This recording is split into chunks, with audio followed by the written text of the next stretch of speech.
સામેની સાઈડ કોંગ્રેસમાંથી જે આવે અમદાવાદથી આવે, ગાંધીનગરથી આવે કે અહીંના કોઈ હોય,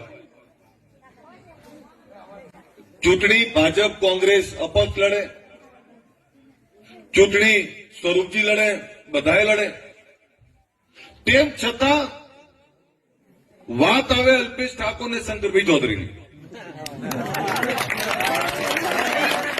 અલ્પેશ ઠાકોર માટે બેફામ બોલે, શંકરભાઈ માટે બેફામ બોલે. એમને ચૂંટણીમાં કરવું શું એ ખબર ના પડે.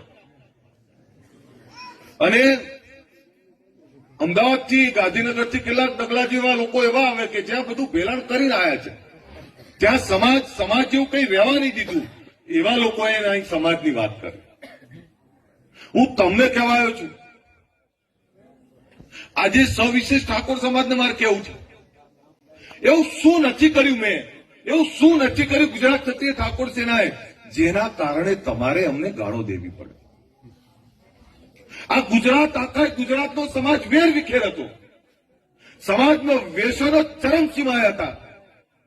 શિક્ષણની દિશા ના દેખાય.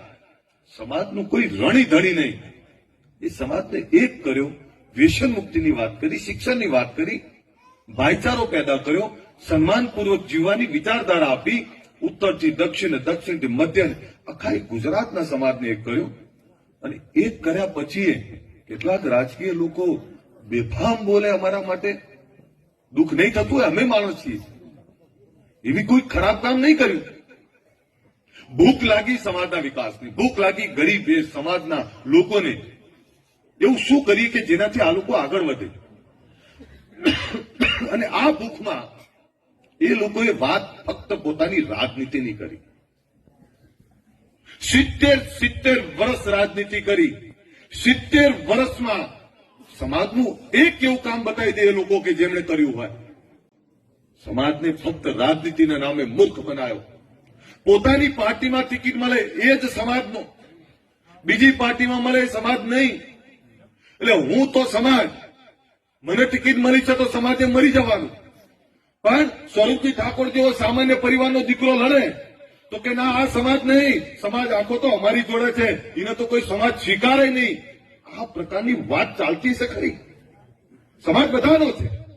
સમાજ કોઈ એક વ્યક્તિનો નથી, ના મારો છે ના તમારો છે, તમામ લોકોનો છે. પણ ચૂંટણી હતી ને ચૂપ બેઠા હતા. એટલા બધા એવું કે લાલ લીડી પેન, અરે રાજનીતિ તમે મંજીરામાં લડવા આવ્યા છો? તમે બધા આશ્રમ ખોલીને બેઠા છે. આ બધા ધારાસભ્ય થઈને બેઠા 25, 30 વર્ષથી રાજનીતિમાં છે. શું કર્યું તમે? તો શું કરવા એ બધા પ્રચાર કરવા શું કરવા રાતદાડો પડી ગયા? તમને નવાઈ લાગે સાહેબ? રાત દિવસ આ ભાઈ હરાવવા માટે મથ્યા, રાત દિવસ દોડ્યા છે. શું નહીં દોડ્યા, એમને શું નહીં કર્યું?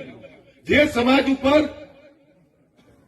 એક કલંક લાગી હતું કે આ સમાજને થોડીક લાલચો આપીને અમે ખરીદી લઈએ, એ સમાજે ગત વર્ષોમાં પોતાની તાકાત બતાવી. અમે પણ એક થયા છીએ, અમે પણ રાજકીય સમજ કેળવતા થયા છીએ, અમને પણ મતદાન કરતા આવડે છે. એ સમાજને ફરતી જે લોકો સમાજના કારણે જીતીને આવ્યા, એ જ આપણા આગેવાનો, એ જ દીકરીઓ, એ જ બહેનો આ સમાજને પૈસાના નામે ખરીદવા નીકળી પડે અને એવું કે પૈસાથી ખરીદી લઈશું, 50% સમાજ એ અમારી જોડે રહેવાનો છે.